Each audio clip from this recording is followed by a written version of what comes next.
Hey guys, welcome to my channel. In today's video, I'm going to be talking to you guys about my long-time battle with acne. For those of you that don't know, this has been in the works for quite a while, and for those of you that do know that I've been working on this for quite a while, I'm finally here with it. We'll start off with what is acne. Acne is a skin disorder that happens when your pores get clogged with dirt, dead skin cells, and oil. There are many different causes of acne, but I'm just only going to name a couple of them today because we'll be here all day and all night if I have to go down that whole list. I'm just going to say like what may have contributed to my acne. So some things that may have contributed to my acne was irregular sleep schedules, stress, genetics, hormone levels, and touching my face. Growing up, I always had clear skin up until I was about 14. Then I started to break out mainly on my cheeks and my forehead. I started to notice whiteheads popping up out of nowhere. It was so unusual for me because I had never broken out before the age of 14. So I was like, what is this? I had told my mom about it and she was like, everything's gonna be okay. We're gonna take you over to the dermatologist. We're gonna get it taken care of ASAP. So she took me to the dermatologist and the dermatologist prescribed me with an oral medication and a topical medication. The oral medication, I only took it for a short amount of time because it got me really sick and so I had to stop taking it. I was just using the topical medication and the topical medication was fine at first, but then I started to notice my skin changing to like a reddish color and it started stinging a bit, and I was playing sports, so I was sweating constantly, but I didn't have a towel on me for whatever reasons. I would find myself wiping my face with the back part of my hand. When I would do that, the whitehead would come out of my pore perfectly intact on the back of my hand, but then I would find myself having blood trailing down my face. So at first I was like, oh, this is okay because the whiteheads is coming out and everything is gonna be fine. But then I had that no pain, no gain mindset at that time. And I was like, this is really starting to hurt. So I stopped using the topical medication. At around 15, I subscribed to Proactive because my dad was a longtime customer of Proactive because he did have acne growing up and even in his adulthood. So he put me on and I tried out Proactive for about 6 months and I didn't notice any difference. So I stopped using it and I resorted to makeup because there would be some times like when I would be having conversations with people, they would bring up the fact that I had a pimple. And I was like, damn, can I live?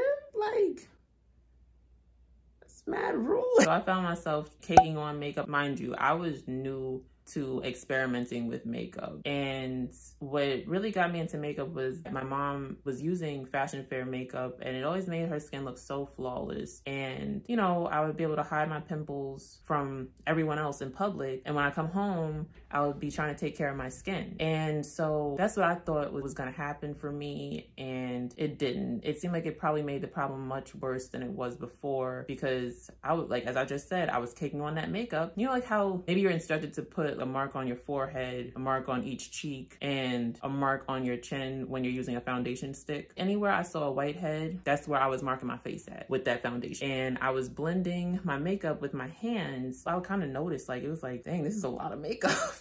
And I would find myself running through foundation sticks. Like, it was really going out of style. And like, at first I thought everything was okay. Like, it was hiding my acne, but I started noticing that I was getting more breakouts. So I was definitely, as I look back at it now, and even then I kind of felt like something was definitely wrong. Like I shouldn't have been wearing makeup to cover up my acne because my skin wasn't getting enough air. So I was most definitely clogging my pores even more by using makeup. Like that was definitely a big part where I messed up at. And even then you have to also take into consideration that I did not have a solid skincare routine. I was using Dove hand soap and I was using cotton pads doused in a ton of witch hazel to try and get this makeup off my skin. And then there would be some nights where I still had residue of makeup on my skin and I would even do like as much as 2 or 3 washes using that Dove soap. As I look back at it now, I was not supposed to be doing that, but I thought that's what was gonna get my makeup off and my skin was gonna be okay. And by me like sleeping with that makeup still on my skin, that was also helping to clog my pores. I will say makeup was definitely not the right move for me to be doing, thinking that I was hiding my acne from other people. So after the makeup spell that I had went through, the summer I was about to turn 18, I went back to the fashion fair counter again. There was like quite a few people there for the first time, like in like all my time going to the fashion fair counter. I had never seen that many people there. And they were saying how they had used the skincare line and how well like it did for their skin. Cause at this point, I think I did have a moderate case of acne because they said they had like moderate to severe acne. So I said if they had a case like mine and probably worse than mine, it should be fine. Like, it's gonna work. This is the answer to my problems. I bought the skincare routine and I had used it pretty much that whole summer until probably like the first half of my freshman year of college. And I did not notice any difference. And I was so upset.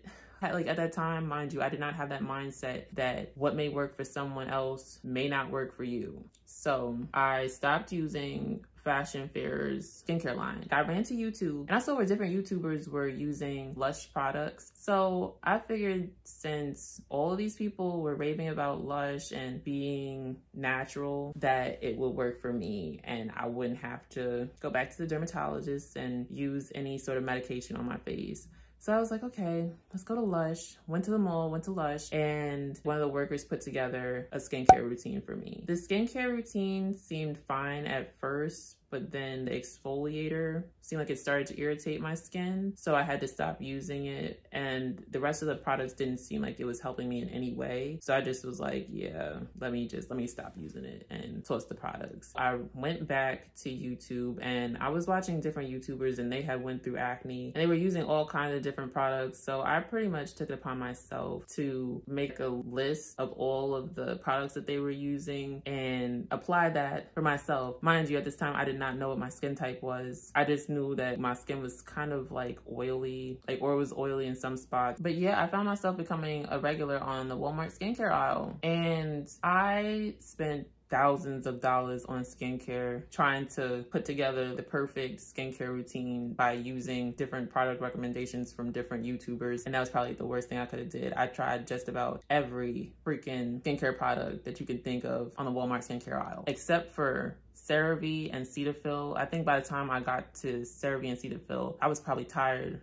frustrated, and broke because I was using some of my own money. I was really wilding for a minute. Every time my mom would go to Walmart, I would find some way to get a skincare product. I was coming out of that store with a cleanser, a moisturizer, a toner, something. And that was pretty much my little spell with Walmart. And it was not it. I feel like if I had used CeraVe or Cetaphil back then, it probably would have definitely saved me a lot of money that I had spent over that period of time, me going back and forth to Walmart after dealing with Lush. So please do not cheat yourself, treat yourself. I don't care. Like, I know sometimes that price tag may be deterring, but sometimes that might be the product that works, because they do have different cleansers catered to different skin types. So a lot has changed, but you know, find what caters to you. That's my advice for going down that skincare aisle. Do not become a product junkie. Please think about the money that you will be saving had you treated yourself instead of cheating yourself. So yes, always carry that in your back pocket. And what may work for somebody else may not work for you. So that's all you really have to take with you when you walk down that skincare aisle. After I was done running up and down the aisles of Walmart, my beautician had been seeing me for quite a while, you know, struggling with my acne and like seeing the whiteheads and everything. And so she saw the transformation in my skin because she had been doing my hair since I was 11 years old. And by then I was 18. And she had recommended a holistic practitioner to me who we're gonna call Mr. H. He has such bomb skin. I'm just gonna say that right off the top. He recommended a natural skincare routine. He was like pretty much dealing with all natural stuff. I went to him and he instructed me to buy Grandpa soap, mint julep, and apple cider vinegar and Aztec healing clay. One thing I will say, out of all the products that he recommended that I buy, the Aztec healing clay mixed with the apple cider vinegar was probably the best thing that he put me onto, because I still use that to this day. And the mask, although it smells so damn tragic, I don't even, like, you're gonna have to test it out to find out like what it smelled like. But the results are worth the 15 minutes of smelling that. I will say that the mask did help to bring up stubborn breakouts that were lingering beneath the surface of my skin. It would bring it up to the surface and then dry up. I'm jacking it, that's a magic mask. So I definitely recommend that you give it a try at some point or another. I think that the Grandpa soap was pretty much the same as the Shea Moisture's African Black soap, and it was very drying to my skin. At first, I thought it was working because my pimples were drying up, but then so was the rest of my face. At first, I thought it was normal, but then I had like an ashy cast over my face, so I was like, like, yeah, this is really drying to my skin. And the grandpa soap gave me that same effect. So I had to stop using it. And then the mint julep scrub pretty much it gave off the same effect as some of the products I had used from Walmart, which was St. Ives and Biore specifically, I would say that it put me in the mind of. But the bead-like texture, and my skin definitely got irritated. I believe that physical exfoliants were very harsh. So now I know not to use those. And then he also suggested that I buy silica drop, which pretty much was the liquid form of a vitamin that was supposed to promote healthy skin. So the only thing I noticed with silica drops was that I felt more energized. I didn't notice any like real difference in my skin while I was using silica drops. He also recommended that I drink Tree of Life tea. That was pretty much like a low-level detox tea that I believe I had to drink either daily or weekly. What that did was pretty much just made me pee a lot. So any toxins and impurities in my bodies was coming out via my pee. So with that being said, his skincare routine was very pricey because he was a small business owner. So I understand that he had to kind of jack the prices up a bit. But if you look on Amazon or even probably even in Walmart or even like in a beauty supply store now, you could probably find those products for much less than what he was selling it for at that time. What I benefited from going to him was the Aztec Healing Clay and apple cider vinegar mixture for the mask. Definitely, I recommend it. I was like 19 when I stopped going to him. I only went back to him for a smoothie, but never any skincare product. So I was about 19 and I went with my mom to TJ Maxx. I went down the beauty aisle and I found an extractor. Bought the extractor and I get home and my mom says, this is not for you. And I'm saying to myself, if it's not for me, then who is it for? Because nobody in my household had that severe of a case of acne at that time but me. My mom probably doesn't even know what a pimple is. Her skin has always been amazing. My brother uses probably everybody else's skincare. So this man always had bomb skin, contrary to what he may say. My dad, you know, he had his own skincare routine going on. He stuck with that. His skin was looking better. So I was like, if it's not for me, is it for the ghost? Like, somebody, please help me.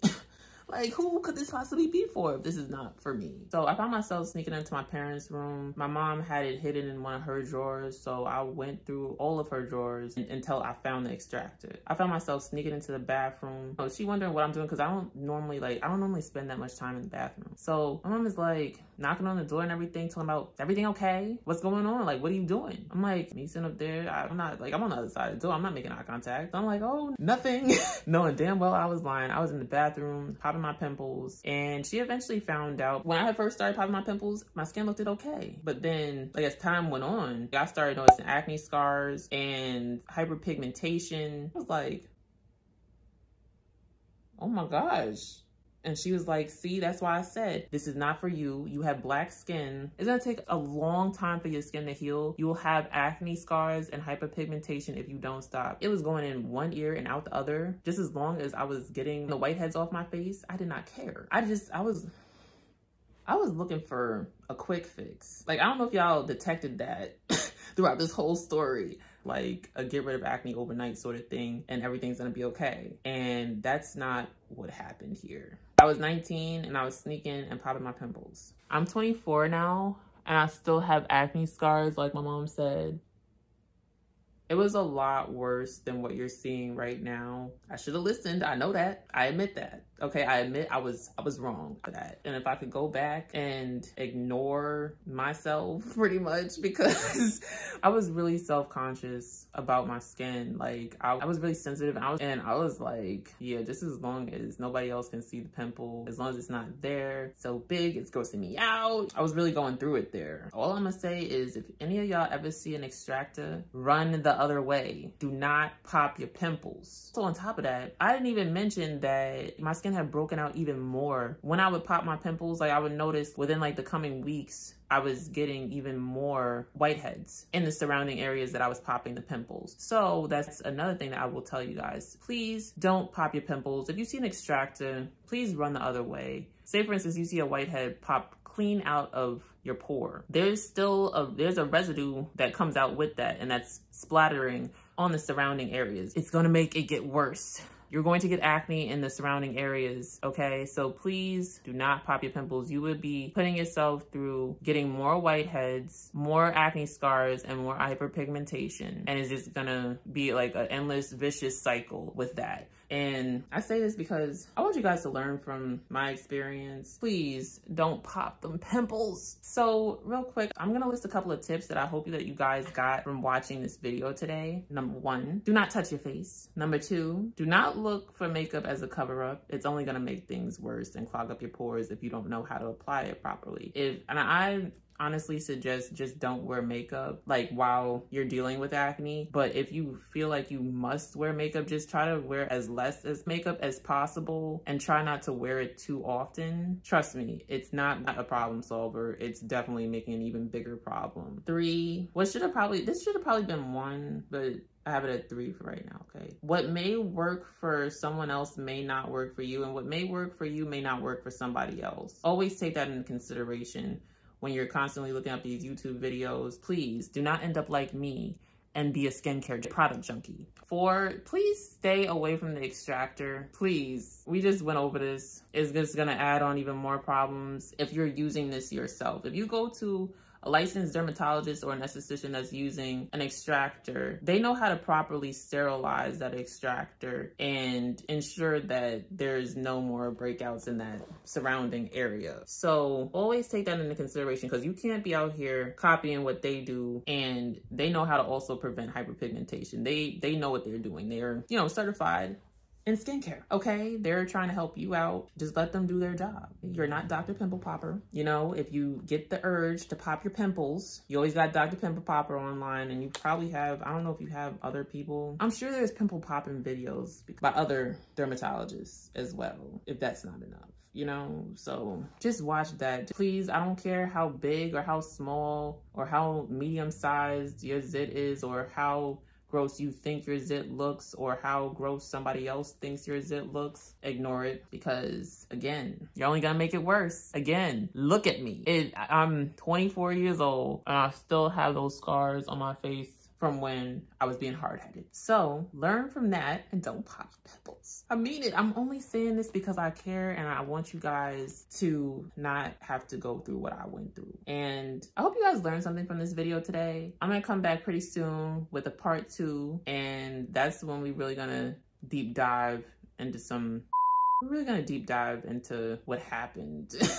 And it's gonna show you that there's ups and downs, and sometimes things aren't as bad as you think that they are until they actually get that bad, but then they actually get better. So with that being said, don't forget to like, comment, and subscribe for more content. And thanks so much for watching, and I'll see you guys next time. Bye.